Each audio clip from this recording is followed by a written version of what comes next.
Since the more recent incident regarding Donald Trump assassination attempt, many people have been trying to change that rhetoric when it comes to U.S. politics and having a different approach. Being, oh, say, more human and not necessarily the divide, like as if Democrats or Republicans are the worst thing in the world. And no, we are all Americans. We just have a different way that we want to approach things, and there has to be a communication, even in the house. In everyone's household, there there's different ways people want to do certain things. There's different habits, there's a combination of things that have to work together in order to improve the situation. And the idea that either eliminating the other side by any means, either politically or, in this case, using violence, it is not a healthy way because there's always going to be disagreement. And the difference between a civilized society and a non-civilized society, it is the way that they handle things. And if we need to change that approach. So I bump into this interview from Piers Morgan when he was talking about uh, the division and the rhetoric in the country, and how there's many things that have been fed from both sides that have been accelerating the situation to the point where somebody actually tried to kill Donald Trump. And the point that I wanted to bring this up is because I used to follow Destiny for a long time, and as a person who's not necessarily liberal, I'm not. I consider myself more libertarian. I saw him as a reasonable person with good debating skills, and I was like, hey, this guy's interesting. This guy has good points, and he didn't seem that aggressive, or not aggressive, but that partisan. Like everything about my side, my side, my side. And on that recent debate, the way he reacted to the attempted assassination of Donald Trump, oh boy, it is despicable. It is how, I mean, there's a point where you have to draw the line where you're like, we're humans. There's a point that you have to draw the line. And it seems that there's no line at this point for him. And I think this happens when you spend too much time in politics and all you're saying is the worst of the other side. It is like it's like thinking Democrats are the extreme side of the Democrats, which should be the socialist side. No, there's a lot of people, and most people are center right, center left. Talk to people. When you talk to people outside of politics, you can see there's a difference. And I wanted to show this clip, and oh boy, it's just, I think the machine just ate him, and he cannot see how deep he is in it. That he just doubles down, and even I believe he was suspended on Twitter because of the comments. Dude, there was an assassination attempt. Somebody died. You have to tone down the way you approach the situation. You might not like Trump. I'm not a fan of Joe Biden, but that doesn't mean I want something bad happening to the opposition. Americans should be together in order to improve our situation, not to go into another civil war. For what? There's no point. So let me roll this clip. Is just nonsense. I'm Well, sorry. and also for the current president of the United States to be asked, do you have any soul searching about the language you've used, given that days before this shooting, he told donors that it was time to put Trump in the bullseye, and then he tries to dance his way out of this by claiming, I didn't say crosshairs, as if somehow when you talk about human beings, bullseye or crosshairs mean any difference. Obviously, he didn't mean, I think Donald Trump should be shot. But obviously, if you're a deranged young lunatic with an impressionable mind, who the hell knows what that kind of language? We don't know yet, right, about any of the motivation. Apparently, there's a kind of very, very strange, again, a very strange lack of information that they've been able to find out about this young shooter. Here's Of course, but you also have to understand that there has been an entire media machine, mainstream media machine and Democrat elite that for years, since before Donald Trump was president, have been calling him Hitler and his supporters Nazis. What would someone do if they truly believe that? I'm not directly linking this to Biden's bullseye comment, as irresponsible as it may be, or anyone else's specific comment. But over time in culture, if things get normalized, and yes, this man is going to put us in camps, and you can turn on MSNBC on any given day and they're talking about how they're all going to be arrested and taken off the air and what he's going to do to minorities and gays and everything else. All utter, complete nonsense. At some point, people might get a subtle message and then do something crazy. Again, we don't know if that was what happened right. This is a great point that Dave is bringing regarding the conversation around Donald Trump and their supporters. There's a big issue that people from the left who hate Donald Trump like he's Hitler. They think people who support Trump just love Trump. Yes, there's a big section, 30% from the Republicans who love Trump. But there is another side who just wants Trump because Trump is a hammer. Trump is a hammer to something that that the other side will relate to, that they don't support. And it feels like they cannot comprehend that. And they try to put everything into a bucket. That way they can criticize it. That's why sometimes people ask you, are you a Republican? Or are you this? Or what do you think about Trump? That way, whenever you say, oh, do you vote for Trump? And they're going to assume everything they know or they think about the person who votes for Trump instead of talking to the person that's right in front of them. And calling Donald Trump Hitler, it is definitely not good. It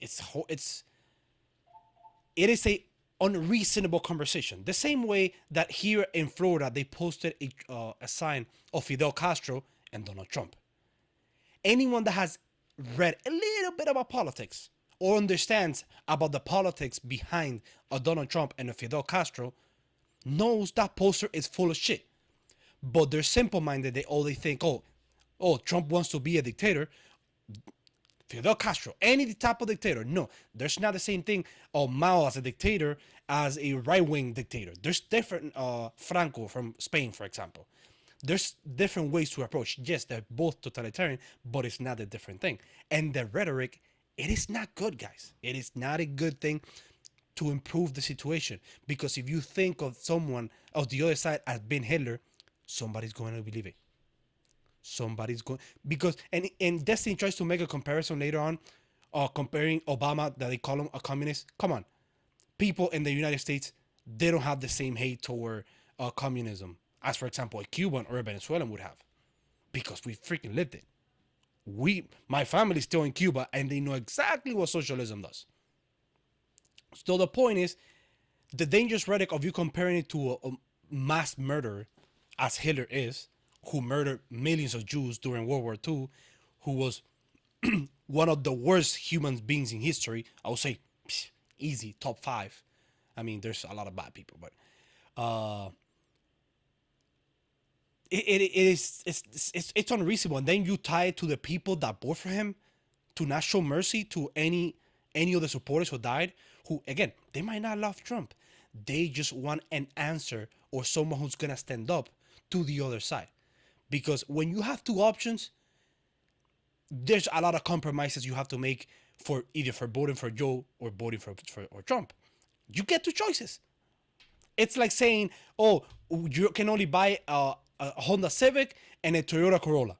And then you're like, I'm going with the Civic. And they tell you, oh, you love the Honda Civic. That's the option they got.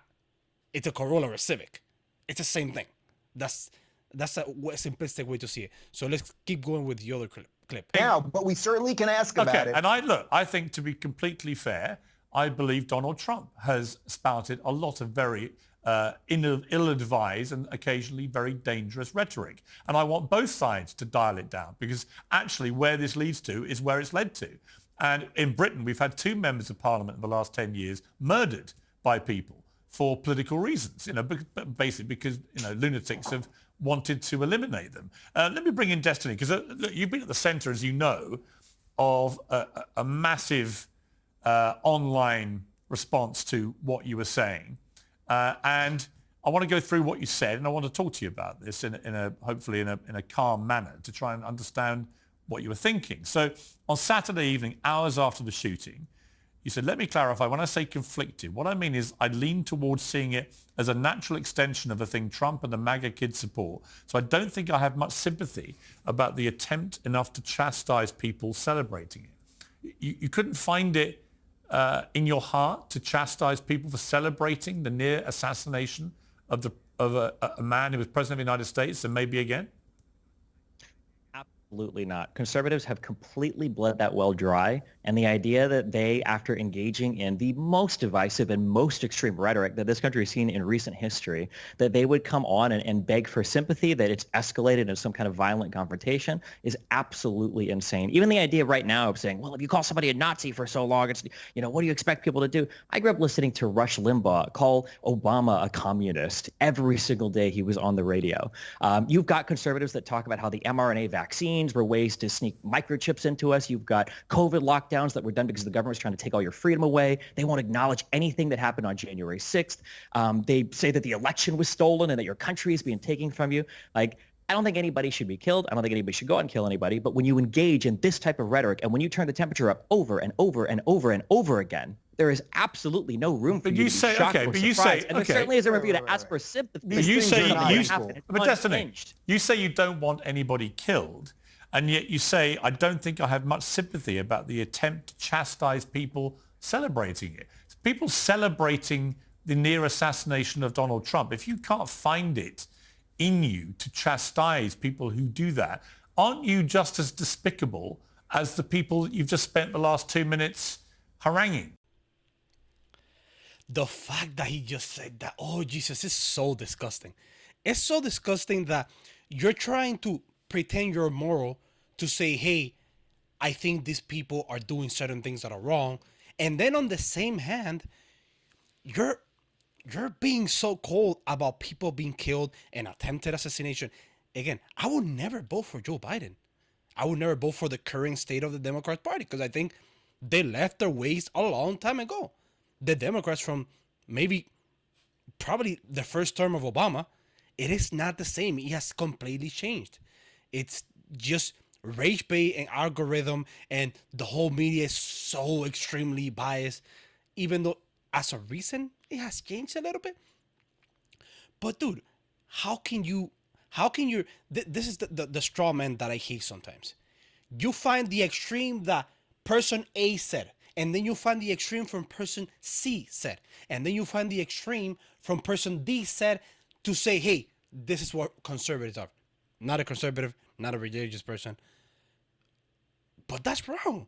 That's wrong. You're talking to people and you're trying to find a better way. They're calling you the reasonable part of the left. Behave as such. And that is the big problem. And the guy just doubles down and he just keeps saying the same thing. Oh no, but Republicans, hey, dude, if I ask you, hey, what's your color, the color of your hair?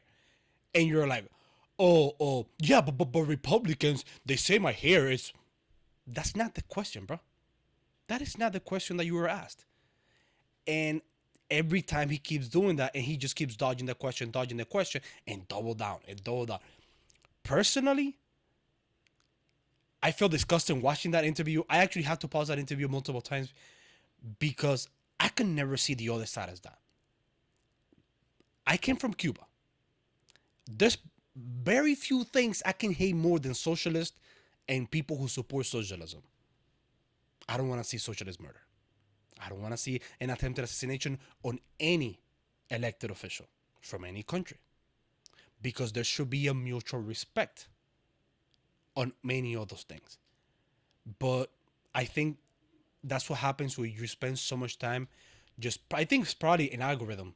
I think it has to be the algorithm because when you speak to regular people, yes, you're going to find a few of those people who had no idea about politics and they just repeat whatever the headline from the political side said. But, I mean, the guy's completely lost. I don't know if the guy's still maybe unhinged about his recent separation with his ex-wife. But, bro, you just became exactly what people are hating from the left.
No, because they've led the way. This is the environment that they've created. So you think behaving like the It's people you think are despicable is the correct course of action?